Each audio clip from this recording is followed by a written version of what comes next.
எனக்கு நேரமே சரியில்லை, எனக்கு மட்டும் ஏன் இப்படி ஒரு சோதனை வருது, எனக்கு மட்டும் ஏன் இப்படி நடக்குது அப்படின்னு ஏதாவது ஒரு பிரச்சனை வரும்போது, இல்லை ஏதாவது சோகமான விஷயம் நடக்கும்போது நம்ம சாதாரணமாக சொல்லுவோம் இல்லையா? சில பேர் அந்த பிரச்சனைகளை நினச்சி டிப்ரெஷனுக்குலாம் போகிறாங்க. ஆனால் ஒரு பொண்ணுக்கு நடந்த உண்மையான சம்பவத்தை சொல்கிறேன். நமக்கு நடந்துக்கிட்டு இருக்கிற பிரச்சனைகள்லாம் ஒன்றுமே இல்லை. இப்படிலாம் ஒருத்தருக்கு சோதனை வருமா, இப்படிலாம் ஒருத்தருக்கு அடுத்தடுத்து நடக்குமா அப்படின்னு தெரில. உண்மையாக நடந்திருக்கு. வயநாடு நிலச்சரிவில் அம்மா, அப்பா, சகோதரின்னு 9 இரத்த சொந்தங்களை இழந்து நெருக்கதியாக நின்ன 24 வயசான ஸ்ருதிக்கு உன் காலம் ஃபுல்லாக இருக்கிற காலம் ஃபுல்லாக நான் கூட நிற்பேன் அப்படின்னு ஒரே ஆதரவாக இருந்தவர் தான் ஸ்ருதியோட காதலர். ஆனால் இப்போ அவரும் உயிரோடு இல்லை. காலம் இருக்கிற வரைக்கும் உன்னோட நினைவுகள் இருக்கும் பிரதர் அப்படின்னு சொல்லி ஃபஹத் ஃபாசில் சொல்லியிருக்கார். ஃபஹத் ஃபாசில் மட்டும் இல்லை, மம்முட்டி, கேரள முதல்வர் பினராயி விஜயன்னு மொத்த பேருமே மொத்த கேரளாவும் உங்கள் கூட நிற்கும் ஸ்ருதி அப்படின்னு சொல்லியிருக்காங்க. கண் கலங்க வைக்கக்கூடிய ஸ்ருதியோட ஸ்டோரி என்ன அப்படின்றத டீட்டெயிலாக சொல்கிறேன்.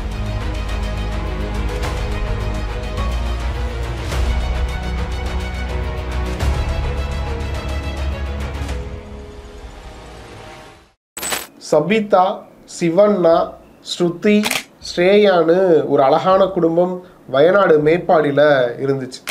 சிவண்ணா அப்பா ஒரு டெய்லர், அம்மா சபிதா ஹவுஸ் ஒய்ஃபாக இருந்திருக்காங்க முதல்ல.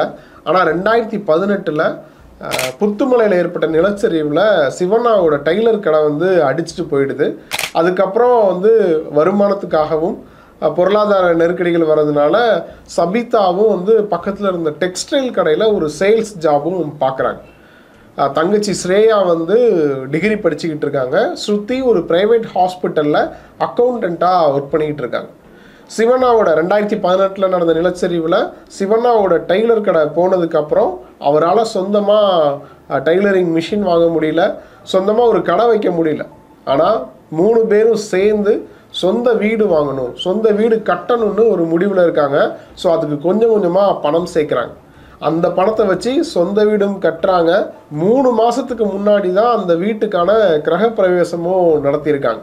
இது மட்டும் இல்லாமல் வயநாடு நிலச்சரிவு ஏற்பட்டதுக்கு 2 வாரத்துக்கு முன்னாடி தான் ஸ்ருதியோட நிச்சயமும் நடந்திருக்கு. ஸ்ருதியோட ஸ்கூல்மேட் நண்பனாக இருந்த ஜெய்சன் காதலனாக மாறி இருக்கான். 2 பேருக்குமான பழக்கம் அப்படின்றது 10 வருஷத்துக்கும் மேலே ஒரு பழக்கம். வேற மதத்தை சேர்ந்தவங்களாக இருந்தாலும் 2 குடும்பத்தை சேர்ந்தவங்களோட மனப்பூர்வமான அனுமதியோட திருமணம் நடத்த திட்டமிட்டிருக்காங்க. டிசம்பர் 26ஆம் தேதி திருமண தேதியும் முடிவு பண்ணியிருக்காங்க. ஆனால் அதுக்கப்புறம் டிசம்பர் வரைக்கும் தள்ளி போக வேண்டாம், ரொம்ப செலவும் பண்ண வேண்டாம், சிம்பிளாக செப்டம்பரில் வச்சுக்கலாம்னு யோசிச்சு டேட் மட்டும் ஃபிக்ஸ் பண்ணாமல் இருந்திருக்காங்க. மேபி சில விஷயங்கள் நடக்காமல் இருந்திருந்தா இந்த நேரம் ஸ்ருதிக்கும் ஜென்சனுக்கும் மேரேஜ் ஆகி அவங்க சந்தோஷமாக இருந்திருப்பாங்க. ஆனால் அப்படி நடக்கலை. காலம் எப்போதுமே அன்பிரடிக்டபிள் தானே. ரொம்ப சந்தோஷமாக இருந்த ஸ்ருதிக்கு முதல் பேரிடியாக விழுந்தது வயநாடு நிலச்சரிவு தான். கடந்த ஜூலை 30ஆம் தேதி ஏற்பட்ட நிலச்சரிவில் ஸ்ருதி குடும்பத்தை சேர்ந்த எல்லாருமே மிஸ்ஸிங். எல்லாரும்னா ஸ்ருதியோட அப்பா, அம்மா, தங்கச்சின்னு 3 பேர் மட்டும் இல்லை, ஸ்ருதியோட ரத்த சொந்தம் 9 பேரும் மிஸ்ஸிங். மிஸ் ஆனதுல ஸ்ருதியோட தங்கச்சி ஸ்ரேயாவோட உடல் தான் முதல்ல கிடைச்சிருக்கு. அதுக்கப்புறம் ஒவ்வொருத்தரோட உடலா தேடி அடையாளம் கண்டுபிடிச்சிருக்காங்க ஸ்ருதி. ஆனால் அம்மாவை மட்டும் கண்டுபிடிக்கவே முடியல. எல்லாம் போயிடுச்சு. உறவினர்கள் யாரும் இல்லை, வீடு இல்லை. வீடு இருந்த இடத்துல ஒரு பெரிய பாறை இருக்குது அப்படின்னு சொல்லிட்டு ஸ்ருதி ஒரு பேட்டியில் சொல்லியிருக்காங்க. இது மட்டும் இல்லாமல் ஸ்ருதியோட திருமணத்துக்காக வச்சுருந்த ஒரு 4 லட்சம் ரூபாய் பணம், 15 சவரன் நகை எல்லாமே போயிடுச்சு. ஸோ ஸ்ருதி நைட் ஷிஃப்ட் டியூட்டியில் இருந்ததுனால இவங்க மட்டும் தப்பிச்சிருக்காங்க. பொருளாகவும் எதுவும் இல்லை, உறவுன்னு சொல்லிக்கவும் யாரும் இல்லை. ஸோ யாருமே இல்லாமல் நிற்கதியாக நின்ன ஸ்ருதிக்கு என் தோளில் சாஞ்சிக்கோ, நான் பக்கபலமாக உனக்கு இருக்கேன் அப்படின்னு தோல் கொடுத்த ஒரு நபர் தான் ஜென்சன். நிறைய சேனலுக்கு 2 பேரும் சேர்ந்து பேட்டி கொடுத்துருக்காங்க. அப்ப ஜென்சன் சொல்றாரு, பொம்பளை பின்னாடி சுத்திக்கிட்டு இருக்கான்னு யாராவது பேசினா பேசட்டும், என் காலம் ஃபுல்லா இப்படிதான் சுத்த போறேன், யார் என்ன சொன்னாலும் எனக்கு கவலை இல்லைன்னு சொல்லியிருக்கார். என்னோட ஸ்ருதியை யாரும் அனாதன்னு சொல்லிடக்கூடாது. சப்போஸ் நானே இல்லைனாலும் ஸ்ருதிக்குன்னு ஒரு வேலை இருக்கணும், அவன் நல்ல செட்டில் ஆகணும்னு ஜென்சன் சொல்லும்போது தன்னோட முக பாவனையிலேயே அவங்க காதலோட உண்மைத்தன்மையை வெளிப்படுத்துறாங்க ஸ்ருதி. പെണ്ണിന്റെ പുറകെ തന്നെ നടക്കുന്നത് ആണല്ലോ. പക്ഷെ ഇവൾ എൻ്റെ പെണ്ണ് തന്നെയല്ലേ, എനിക്ക് കുഴപ്പമൊന്നുമില്ല. ആൾക്കാർക്ക് എന്തെങ്കിലും ചോദിക്കണം പിന്നെന്താ. மொத்த கேரளாவும் ஜென்சன் ஸ்ருதிக்கு ஆதரவா அவ்வளோ சப்போர்ட் பண்றாங்க. ஒரு தனியார் சேனல் ஸ்ருதிக்கு நல்ல வேலை வாங்கி கொடுக்கறதா வாக்குறுதி கொடுத்திருக்காங்க. இந்த நிலையில தான் கடந்த 9ஆம் தேதி 3 நாள் முன்னாடி ஸ்ருதிக்கு அரசு தரப்புல இருந்து ஒரு செய்தி வருது. இந்த மாதிரி உங்க அம்மாவை வந்து ஐடென்டிஃபை பண்ணிட்டோம், அம்மா உடலை ஐடென்டிஃபை பண்ணிட்டோம் அப்படின்னு சொல்றாங்க. அதாவது அந்த வயநாடு நிலச்சரிவு நடந்த டைம்ல அடையாளம் காணப்படாத சில உடல்களை வந்து அரசே வந்து இறுதி சடங்கு பண்ணி அதை நல்லடக்கம் பண்ணாங்க இல்லையா.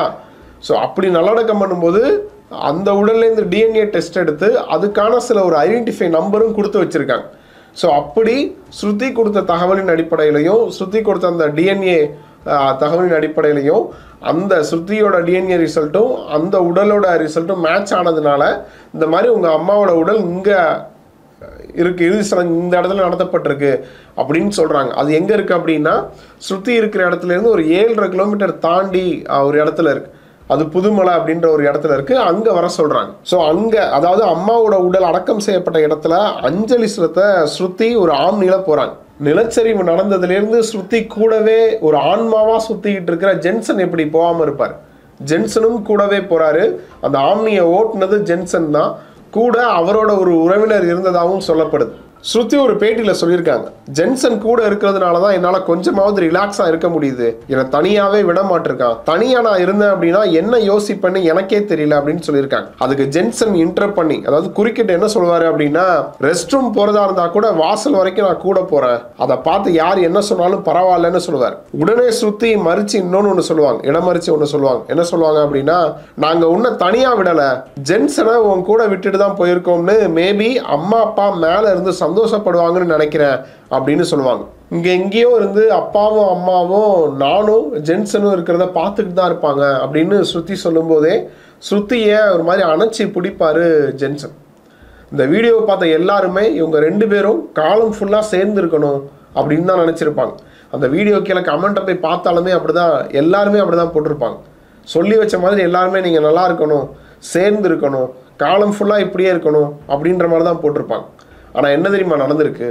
அம்மாவுக்கு அஞ்சலி செலுத்த வண்டியில் போயிட்டு இருக்கும்போது ஒரு டேர்னிங்கில் எதிரில் வந்த பிரைவேட் பஸ் இவங்க வந்து ஆம்னி மேலே மோதிருச்சு. இதில் காயமடைந்த ஸ்ருதிக்கு 2 கால்லையும் பயங்கரமான அடி. ஆனால் ஸ்ருதி கான்சியஸோடு இருந்திருக்காங்க. ஆனால் ஜென்சன் விபத்து நடந்ததுமே அன்கான்சியஸுக்கு போயிருக்காரு. தலையில் காயம் ஏற்பட்டிருக்கு. 2 பேரையும் ஹாஸ்பிட்டல் அட்மிட் பண்ணுறாங்க. இந்த விபத்து மொத்த கேரளாவுக்குமே அதிர்ச்சி ஏற்படுத்துது. வென்டிலேட்டர் உதவியோட தான் ஜென்சன் வந்து சுவாசிச்சுக்கிட்டு இருக்காரு. ஸோ அவரை காப்பாற்ற முடியுமான்னு தெரியல, உறுதியாக சொல்ல முடியலன்னு கடந்த 11ஆம் தேதி ஒரு டாக்டர் பேட்டி கொடுக்குறார். இந்த டாக்டர் பேட்டியை பார்த்து பலரோட கண்கள் ஈரமாச்சுன்னே சொல்லலாம். அன்னைக்கு நைட்டு ஜென்சனை பார்க்கணும்னு ஸ்ருதி கேட்டதன் அடிப்படையில் ஸ்ருதியை ஜென்சன் இருந்த ரூமுக்கு கூப்பிட்டு போயிருக்காங்க. அப்போ ஜென்சனோட கையை பிடிச்சி ஸ்ருதி சில நிமிடங்கள் அமைதியாக இருந்திருக்காங்க. அதுக்கப்புறம் எந்திரிச்சு வாடா நமக்கு போவாம்னு சொல்லியிருக்காங்க. அங்கே இருந்தவங்கள்ட்ட தான் வேலை செஞ்ச ஹாஸ்பிட்டலுக்கே ஜென்சனை மாற்றுங்க, என்னையுமே அங்கே அட்மிட் பண்ணுங்க, ஜென்சனை காப்பாற்ற எங்கே வேணும்னாலும் கூப்பிட்டு போய் ட்ரீட்மெண்ட் பார்ப்பேன், எவ்வளோ செலவானாலும் பரவாயில்லன்னு சொல்லியிருக்காங்க. இதை பார்த்து அங்கே இருந்த எல்லாரும் ஸ்ருதிக்கு எப்படி ஆறுதல் சொல்லணும்னு தெரியாமல் தவிச்சிருக்காங்க. ஒரு சேனலோட ரிப்போர்ட்டர் சொல்றாரு, ஜென்சன் உடல்ல உயிர் இல்லைன்னு ஸ்ருதிட்ட சொல்ல முடியாம டாக்டர்கள் யோசிக்கும் போதுதான் ஸ்ருதி ஜென்சனை பார்க்கணும்னு ஆசைப்பட்டாங்க.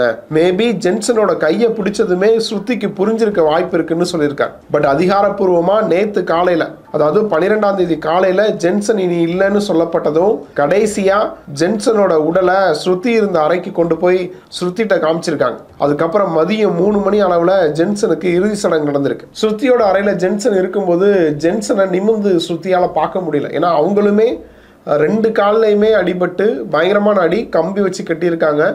ஸோ நிமிர்ந்து பார்க்க முடியாத சுச்சுவேஷன். பக்கத்தில் தான் வச்சுருக்காங்க. அந்த காட்சிகளை நம்மளால் பார்க்கவே முடியல, அவ்வளோ வலி நிறைந்ததாக இருக்குது.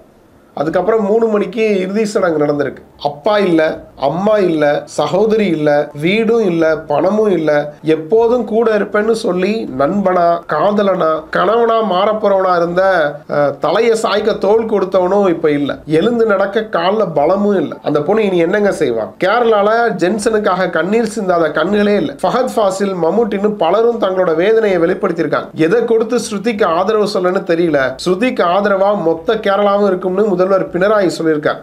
ஜென்சன் இல்லாதது நினைச்சு வருத்தப்படவா, ஜென்சனும் துணையா இல்லாம போயிட்டாரே ஸ்ருதிக்கு அப்படின்னு நினைச்சு ஸ்ருதியை நினைச்சு வேதனைப்படவான்னு தெரியல. வாழ்க்கை வந்து அடுத்தடுத்த நொடிகளில் ஆச்சரியங்களை நிறைய வச்சுருக்கோம் அப்படின்னு சொல்லுவாங்க.